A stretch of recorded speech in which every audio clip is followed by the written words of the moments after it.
You call it love, but it's not. It's shape-shifting, shrinking, disappearing into someone else's desire just to feel like you matter. You call it loyalty or softness or sacrifice, but what it really is a quiet, trembling kind of self-erasure. And if we're being honest, if we're being brutally honest, you never felt safe enough to be fully yourself in love.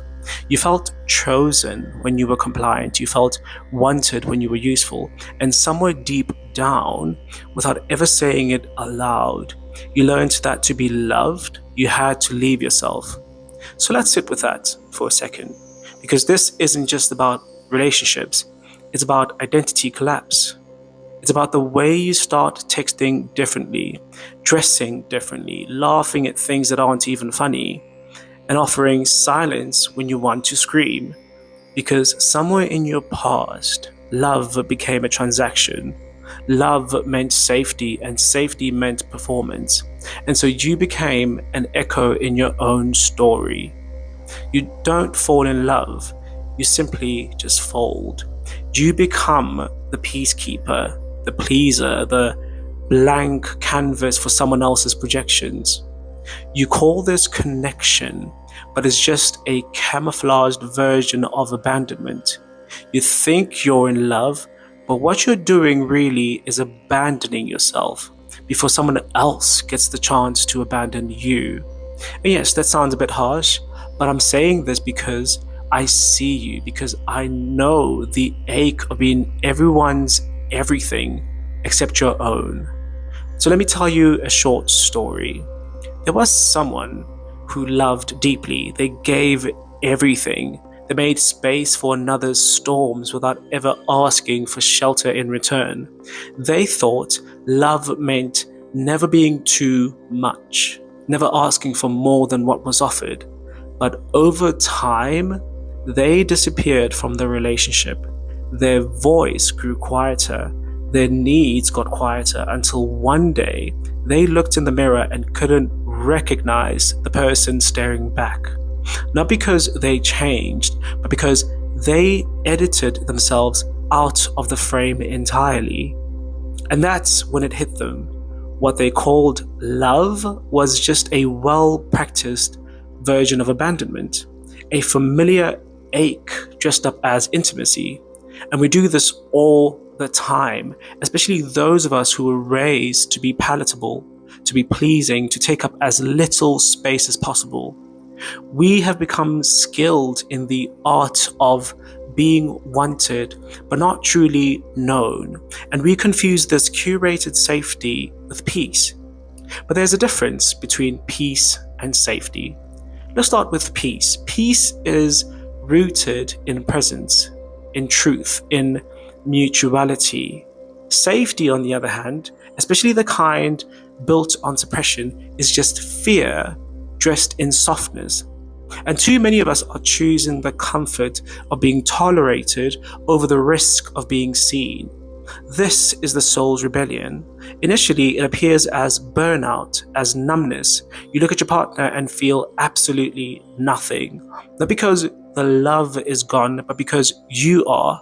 You've gone missing in your own life. You've abandoned your edges. You've abandoned your fire, your no, and now all that's left is the shell that's good at staying calm in the middle of chaos.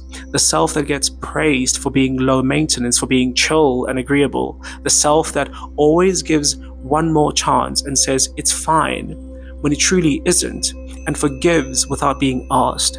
That self is exhausted. And it should be, because it's not real. It's a role you play to avoid the terror of rejection. This is what Simone Weil called affliction, the spiritual sickness that comes when you're cut off from your own soul. This is what Carl Jung saw in the shadow, the exiled part of you that still whisper in the dreams and breakdowns. This is what Eric Fromm warned against, mistaking conformity for connection. So let me ask you something. When you say you love someone, when you say you truly love someone, do you disappear?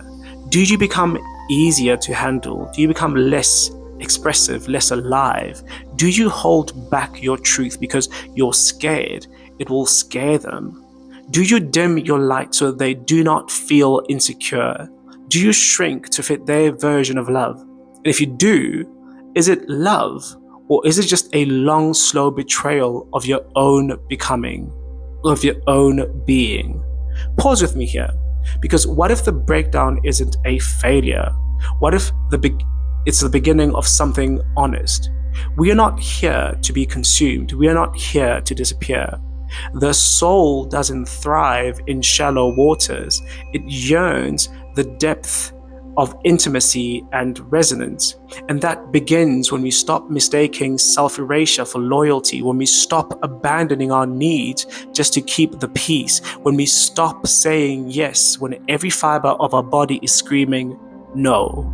And I understand, this isn't easy. Choosing yourself in love feels like standing naked in the middle of a burning room. It feels like risking the loss of something you thought you couldn't live without. But the honest truth is, any love that requires you to leave yourself behind isn't really love. It's control. It's codependence. It's trauma playing dress up. Nietzsche spoke about becoming, about the painful beauty of rising into yourself. Kierkegaard wrote of despair, the despair of not choosing to be who you truly are. And the mystics from Rumi to Meister Eckhart all echo the very same truth. Love begins where performance ends.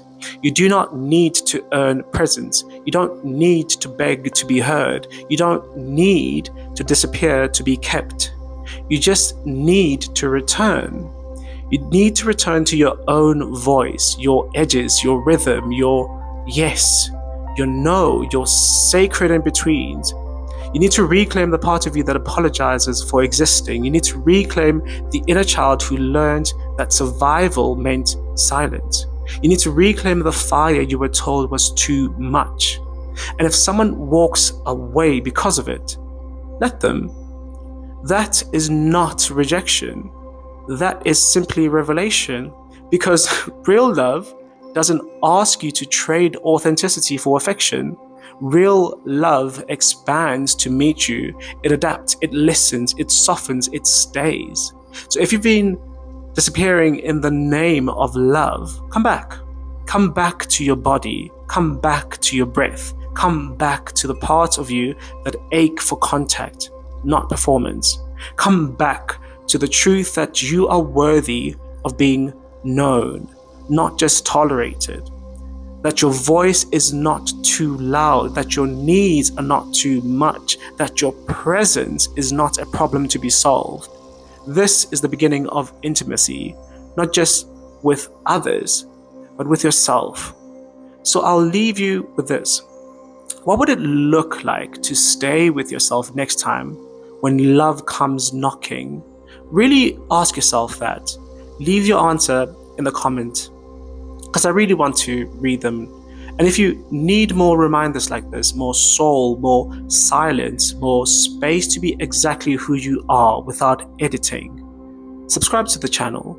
We're not here to perform. We're here to become.